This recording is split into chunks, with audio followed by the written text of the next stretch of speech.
പ്രിയപ്പെട്ട മത്സ്യപ്രേമികളെ, അലങ്കാര മത്സ്യങ്ങൾ വളർത്തുമ്പോഴും കൃഷി ചെയ്യുമ്പോഴും നമ്മൾ നേരിടുന്ന ഒരു പ്രധാന പ്രശ്നമാണ് മത്സ്യരോഗങ്ങൾ.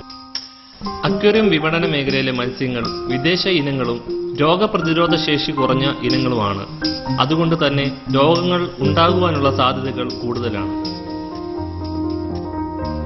രോഗവാഹകരായ മത്സ്യങ്ങളെ വാങ്ങുകയോ വൃത്തിഹീനമായ ജലത്തിൽ മത്സ്യങ്ങളെ വളർത്തുകയോ ചെയ്യുന്ന സാഹചര്യത്തിലാണ് രോഗങ്ങൾ സാധാരണമായും പടർന്നു പിടിക്കുന്നതും മത്സ്യങ്ങൾ ചത്തൊടുങ്ങുകയും ചെയ്യുന്നത്. വിവിധ തരം രോഗങ്ങൾ മത്സ്യങ്ങളെ ബാധിക്കാറുണ്ട്.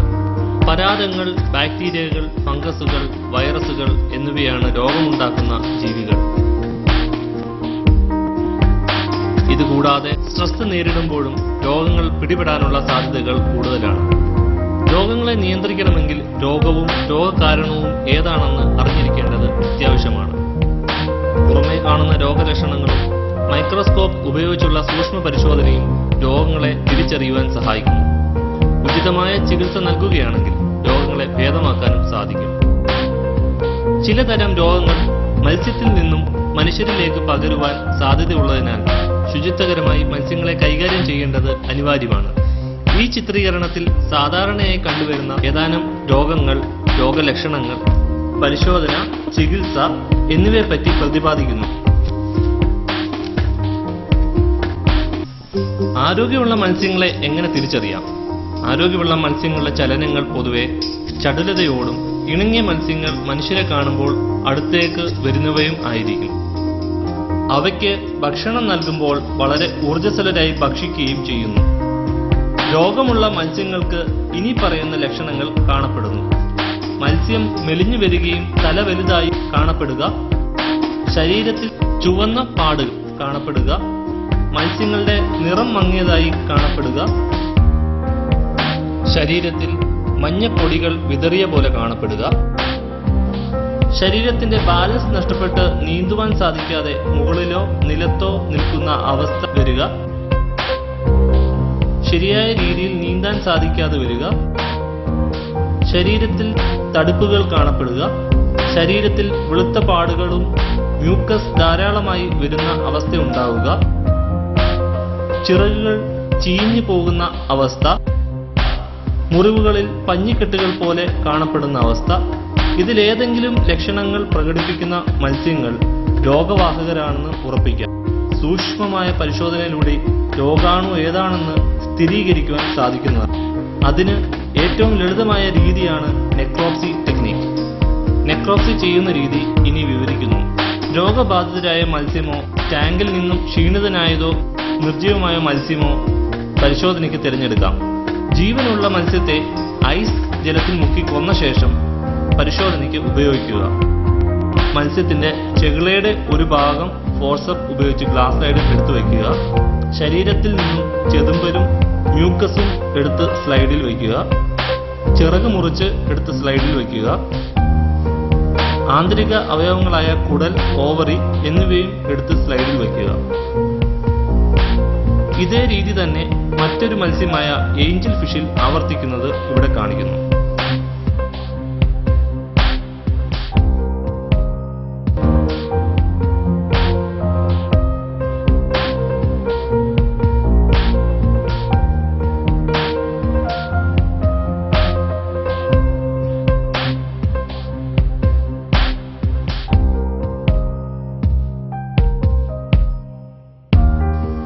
സ്ലൈഡിൽ ശേഖരിച്ച ഭാഗങ്ങൾ ഒരു മൈക്രോസ്കോപ്പിൽ 10x മുതൽ 40x ലെൻസുകൾ ഉപയോഗിച്ച് നിരീക്ഷിക്കുക. ഈ നിരീക്ഷണത്തിൽ കണ്ടെത്തുവാൻ സാധിക്കുന്ന ചില രോഗലക്ഷണങ്ങളെ ഇവിടെ പ്രദർശിപ്പിക്കുന്നു. ഉദരത്തിനുള്ളിൽ കാണപ്പെടുന്ന വിരകളായ ഹെൽമിന്ത് വേമുകൾ,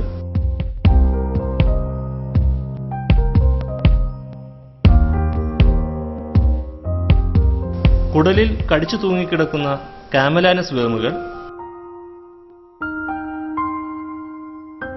ഹുക്ക് വേമുകൾ,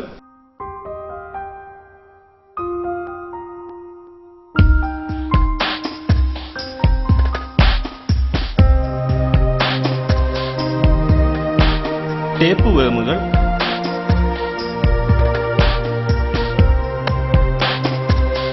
വിരകളുടെ സിസ്റ്റുകൾ,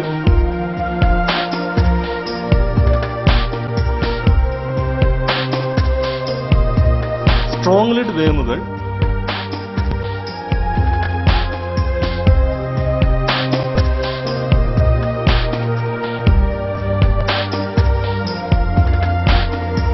സ്ട്രോങ് ലിഡ് വേമുകൾ,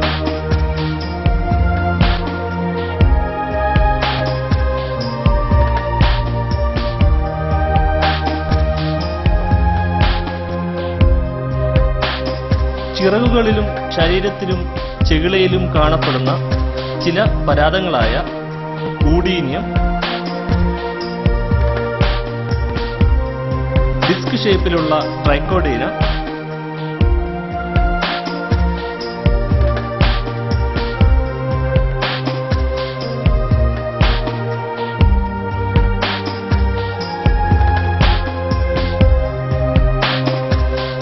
വെള്ളപ്പാണ്ട് രോഗമുണ്ടാക്കുന്ന ഇക്തിയോപ്തീരിയസ്,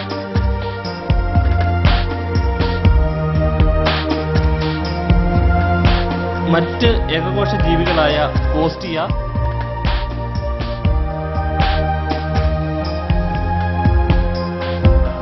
കൈലഡോണെല്ല,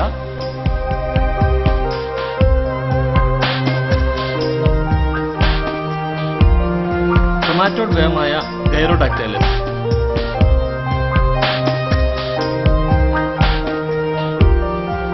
ചെകിളകൾ നിരീക്ഷിക്കുമ്പോൾ കാണാൻ സാധിക്കുന്ന ചില ലക്ഷണങ്ങൾ. ചെറിയ വായു കുമിളകൾ കണ്ടാൽ അതിനർത്ഥം ജലത്തിൽ അമിതമായ ഓക്സിജനോ നൈട്രജനോ കലർന്നിട്ടുണ്ട്. ചെകിളയിൽ കാണപ്പെടുന്ന രക്തക്കുഴലുകൾ വീർത്തിരിക്കുകയാണെങ്കിൽ ജലത്തിൽ അമോണിയയോ വിഷാംശമോ ഉണ്ടെന്ന് മനസ്സിലാക്കാം. ചെകിള വെളുത്ത് അല്ലെങ്കിൽ പിങ്ക് നിറത്തിലാണെങ്കിൽ രക്തം ചെകിളയിൽ എത്തുന്നില്ലെന്നും മത്സ്യം വിളർച്ച അനുഭവപ്പെടുന്നു എന്നും മനസ്സിലാക്കാം. ചെകിള അഴുകി തുടങ്ങിയെങ്കിൽ ബാക്ടീരിയ അല്ലെങ്കിൽ ഫംഗസ് എന്നിവ ഉണ്ടെന്ന് മനസ്സിലാക്കാം. മത്സ്യരോഗങ്ങളുടെ പ്രതിവിധി. ശരീരത്തിലെ ചുവന്ന പാടുകൾ, തടിപ്പുകൾ, ചിറക് ചീയൽ എന്നിവ സാധാരണമായും സൂചിപ്പിക്കുന്നത് ബാക്ടീരിയൽ രോഗങ്ങളുടെ ലക്ഷണങ്ങളായിട്ടാണ്.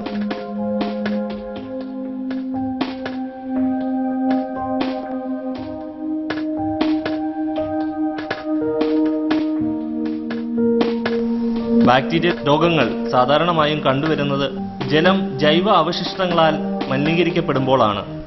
മത്സ്യങ്ങളെ ചികിത്സിക്കുന്നതിന് മുമ്പ് മലിനജലം മാറ്റി പുതിയ ജലം നിറയ്ക്കേണ്ടതാണ്. ഫിൽറ്ററുകളും വൃത്തിയാക്കേണ്ടതാണ്. ഇത് മരുന്നുകളുടെ ശരിയായ പ്രവർത്തനത്തിന് സഹായിക്കും. മരുന്നിന്റെ ഡോസ് നൽകുന്നതിന് മുമ്പ് ഹോസ്പിറ്റൽ ടാങ്കിലുള്ള ജലത്തിന്റെ അളവ് അറിഞ്ഞിരിക്കേണ്ടത് അത്യാവശ്യമാണ്.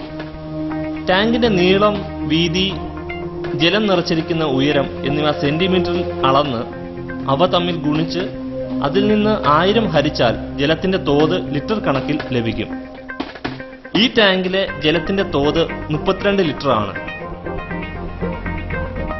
പൊട്ടാസ്യം പെർമാംഗനേറ്റിന്റെ ഡോസേജ് 2 ppm അഥവാ 2 മില്ലിഗ്രാം പെർ ലിറ്റർ ആണ്. ഈ ടാങ്കിൽ ഇടേണ്ട മരുന്നിന്റെ അളവ് 64 മില്ലിഗ്രാം ആണ്.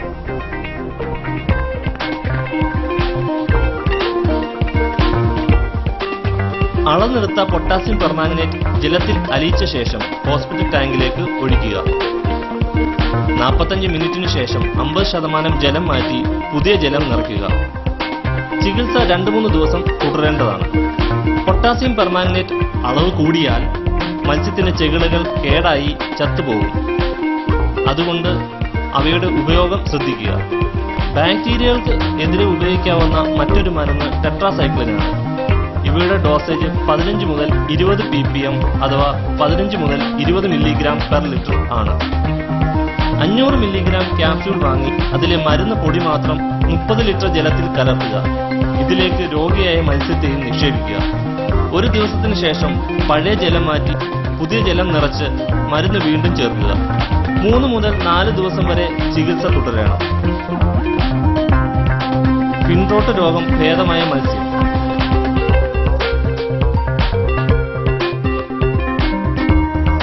ബാക്ടീരിയൽ രോഗം മൂലം ചുവന്ന പാടുകൾ കാണപ്പെട്ട ടൈഗർ ബാർബ് മത്സ്യം. ചികിത്സയ്ക്ക് ശേഷം രോഗം ഭേദമായ മത്സ്യം.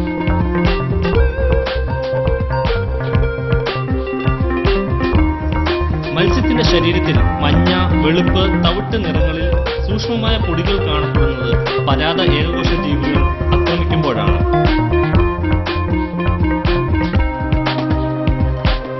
അസ്വസ്ഥത ഉണ്ടാകുന്ന മത്സ്യങ്ങൾ ടാങ്കിൽ വിറയ്ക്കുന്നതും ദേഹം മറ്റു വസ്തുക്കളിൽ ഉരയ്ക്കുന്നതും കാണാം.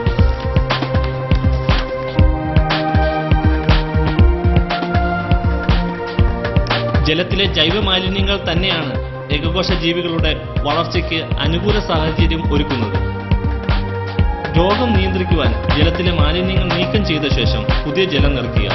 അതിലേക്ക് 2 മുതൽ 3 ppt അഥവാ 2 മുതൽ 3 ഗ്രാം പെർ ലിറ്റർ എന്ന തോതിൽ കല്ലുപ്പ് ചേർക്കുക. ഒട്ടുമിക്ക ഏകകോശ പരാദങ്ങളെയും ഉപ്പിന്റെ പ്രയോഗത്താൽ നശിപ്പിക്കുവാൻ സാധിക്കും.